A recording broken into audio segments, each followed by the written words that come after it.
नमस्कार, भारत लाइव देख रहे हैं आप। उखाड़ कबाड़ की श्रृंखलाओं को आगे बढ़ाते हुए आज फिर से एक बार उखाड़ कबाड़ हो जाए।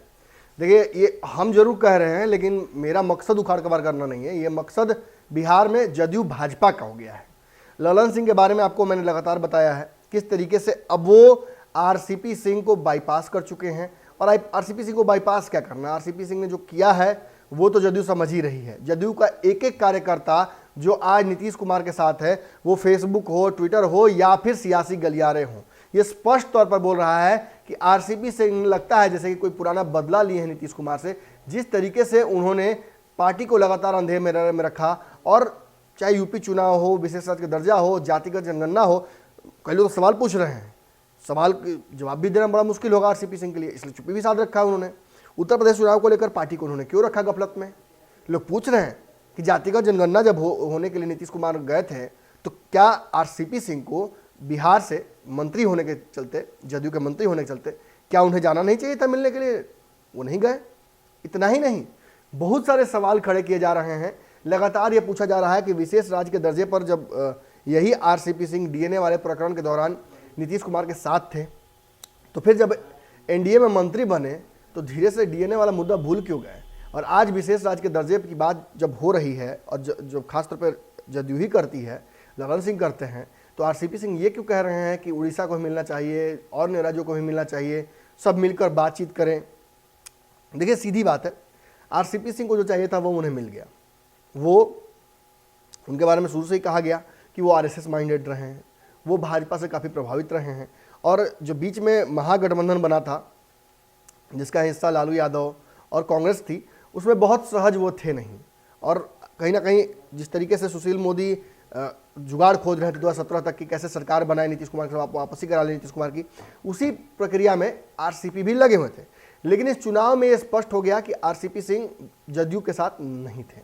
और कहीं ना कहीं चुनाव के बाद एक कुर्बानी नीतीश कुमार ने देते हुए उन्हें राष्ट्रीय अध्यक्ष बनाया था।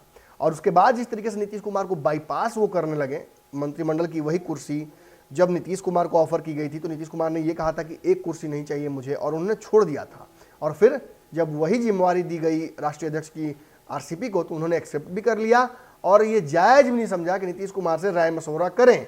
यहाँ तक कि आपको याद होगा कि उस वक्त, जिस वक्त ये जिम्मेवारी वो उठा रहे थे और खुद से डिसीजन ले रहे थे, उस वक्त नीतीश कुमार दिल्ली में आँख का इलाज करा रहे थे, और उनसे पूछा तक नहीं गया, उन्हें पता तक नहीं था। यहाँ तक कि उन्होंने यही बातें कही थी जो आज उत्तर प्रदेश चुनाव को लेकर ललन सिंह कहते हैं कि हम तो सारी जिम्मेवारी दे दिया था हमने आरसीपी सिंह को, फैसला उन्हें लेना है। और यही बात कहीं ना कहीं तब नीतीश कुमार ने कही थी, मंत्रिमंडल के जो विस्तार हुआ था मोदी का, उसमें जोड़ा गया था जदयू को, उस दौरान यही बातें नीतीश कुमार ने भी कही थी। मतलब स्पष्ट है, आरसीपी सिंह भाजपा के खिलाफ अब जदयू को राजनीति करनी पड़ेगी। कई मुद्दे और हैं जिन पर बातचीत होनी है।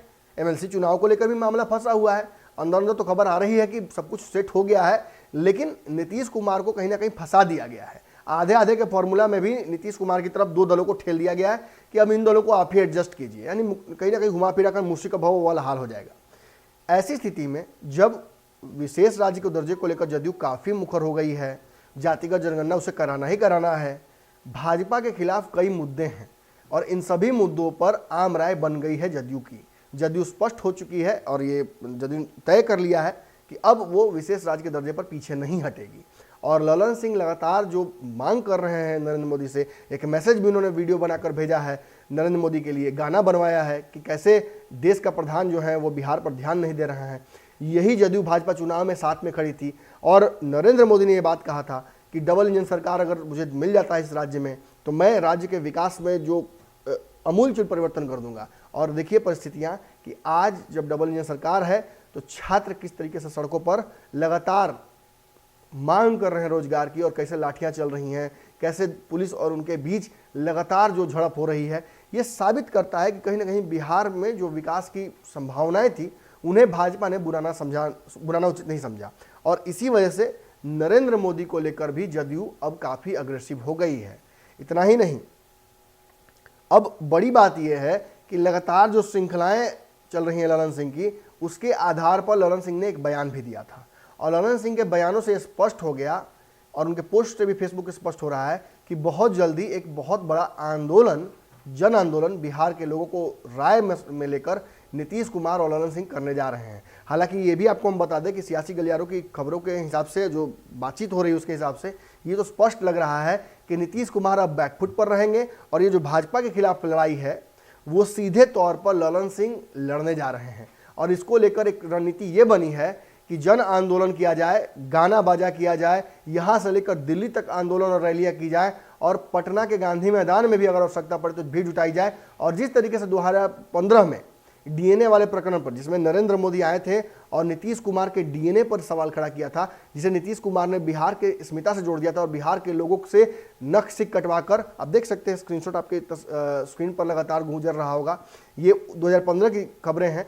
लगातार नीतीश कुमार नरेंद्र मोदी से खफा थे और उस दौरान उन्होंने जो बड़ा आंदोलन किया था डीएनए प्रकरण को लेकर, उससे भी बड़ा आंदोलन अब ललन सिंह करने जा रहे हैं। ललन सिंह के फेसबुक पेज की तस्वीरें देखिए, साफ समझ में आ रहा है कि एक सिलसिला दिख रहा है, एक पैटर्न दिख रहा है। ललन सिंह अब आरसीपी सिंह को तो कुछ समझने जा ही नहीं रहे हैं, भाजपा के खिलाफ भी एक बहुत बड़ा आंदोलन करने जा रहे हैं। और हो सकता है कि इसका बिगुल बिहार से फूंका जाए और दिल्ली में, जैसे कि डीएनए प्रकरण के दौरान नीतीश कुमार ने किया था, उसी तरीके से इसका सूत्रपात हो। और साथ ही साथ शायद 2022 हो रहा है और 2024 में नरेंद्र मोदी की साख फिर से दांव पर होगी और उस दौरान हो सकता है कि ललन सिंह ये आंदोलन वहां तक खींचे और भाजपा को मजबूर करे कि अगर वो अकेले चुनाव लड़ना चाहती है तो लड़ ले, लेकिन अगर सहयोगियों का आवश्यकता पड़ती है, क्षेत्रीय दलों की आवश्यकता पड़ती है उसे, तो उसके लिए क्षेत्रीय दलों को उसे भाव देना पड़ेगा और विशेष राज्य का दर्जा तो देना ही पड़ेगा।